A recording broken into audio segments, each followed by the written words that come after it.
A Argentina zera imposto de exportação e reorganiza o tabuleiro do mercado global de grãos. Na última semana de setembro, o governo argentino ele trouxe, né, uma surpresa para o mercado ao eliminar temporariamente todas as alíquotas ali sobre os grãos, derivados, carnes argentinos. O objetivo ficou muito claro nos últimos dias, reforçar, né, as reservas em dólar, dar liquidez imediata ao mercado, e obviamente esse movimento já trouxe um impacto imediato, né? Os produtores acabaram projetando um aumento no ganho de renda, os futuros em pesos dispararam, né?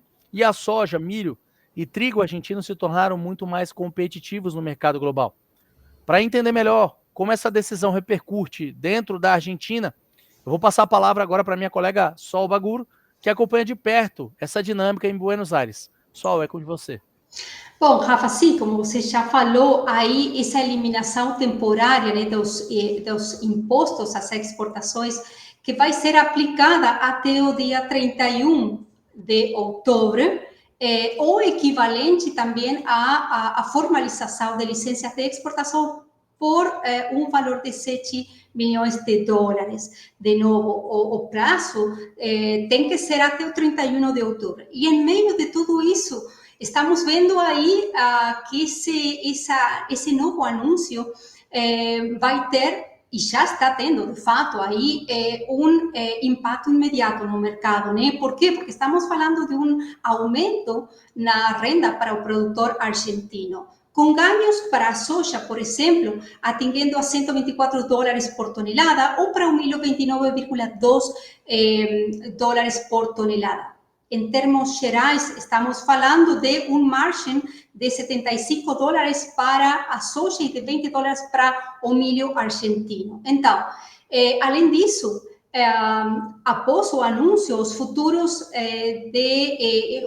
em pesos também subiram acima de 55%, né? Estamos falando também que essa soja, milho e trigo já vai começar a ganhar maior competitividade no mercado global. Além disso, também, que devemos esperar para o frente, né? Sabemos que temos estoques totais de 67,7 milhões de toneladas de trigo, soja e milho na Argentina. Então, esse novo cenário muda tudo, a verdade, né? Com boas expectativas para as exportações nos próximos meses, estamos falando de uma soja que vai ser comercializada entre 2 a 3 milhões de toneladas entre setembro e março. Isso é muito importante. Por quê? Porque no mesmo período do ano passado estávamos falando de 560 mil toneladas. Então, aí vemos já uma diferença importante. En cuanto a exportadores, también debemos decir que estas nuevas licencias responden a un formato que o exportador tem pelo menos tem que liquidar esas divisas pelo menos o 90% durante 3 dias, tá? Esse formato é aplicado atualmente para todos os grãos na Argentina, mas não por enquanto para a carne de boi e também de aves. O que vai acontecer? Ok, vamos ter que estar atentos nos próximos dias para saber se o governo também vai aplicar esse mesmo formato para essas questões. Então, Rafael, aí estamos vendo também que a Argentina tem aproximadamente 20 milhões de toneladas de soja armazenado. Estamos falando de 2 milhões de milho e de 9 milhões de toneladas de trigo. Todo esse volume vai ser claramente direcionado para o mercado externo, considerando además que neste momento temos aí o foco da China, né, comprando soja da América do Sul. Então, são questões muito interessantes que merecem ser acompanhadas de perto durante os próximos dias para ver o que acontece. Excelente, Sol.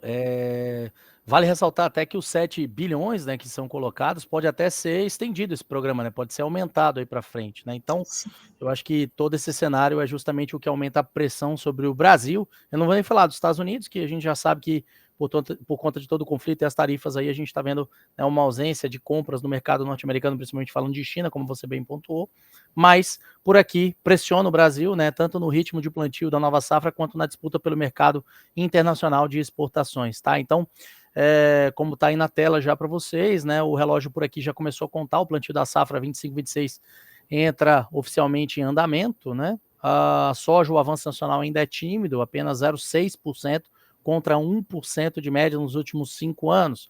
Lembra que ano passado foi um pouco mais lento, né? Esse iniciozinho, produtor um pouco reticente em função de vários problemas aí de início de safra. Nada que a gente pode dizer que isso vai ser realmente um número atrasado ou acelerado, né? Mas o número 0,6 chama atenção comparativamente com a média de 1%.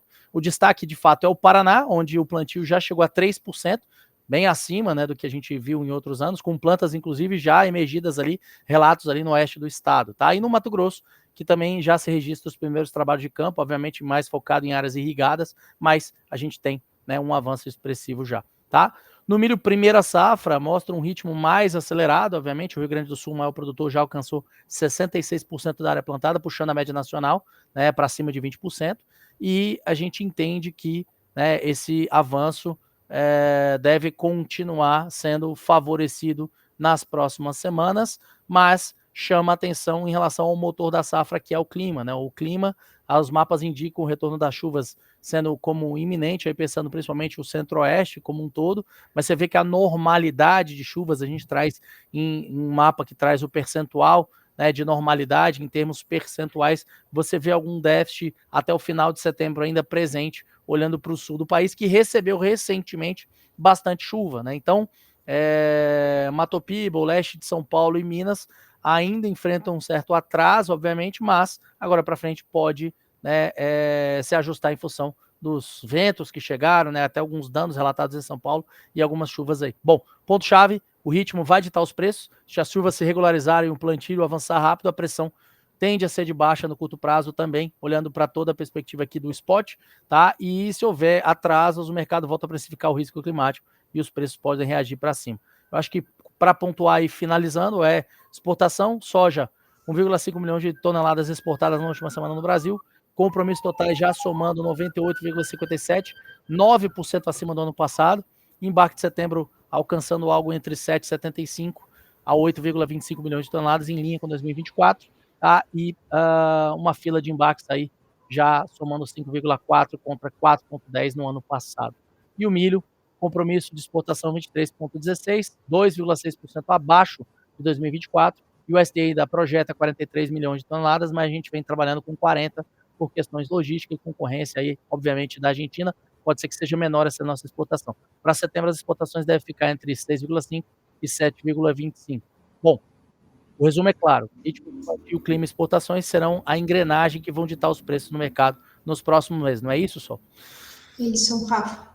Bom, pessoal, se você quiser acompanhar aí, né, essas análises em primeira mão, você quiser, obviamente, né, enxergar com profundidade e ter uma atualização diária, basta apontar a câmera do seu celular aqui para o QR Code na tela ou clicar no link, obviamente, na descrição desse vídeo, tá? Então assina agora os relatórios da GeoSource Brasil e tem as informações na palma da mão e que vão fazer realmente diferença na sua decisão de mercado.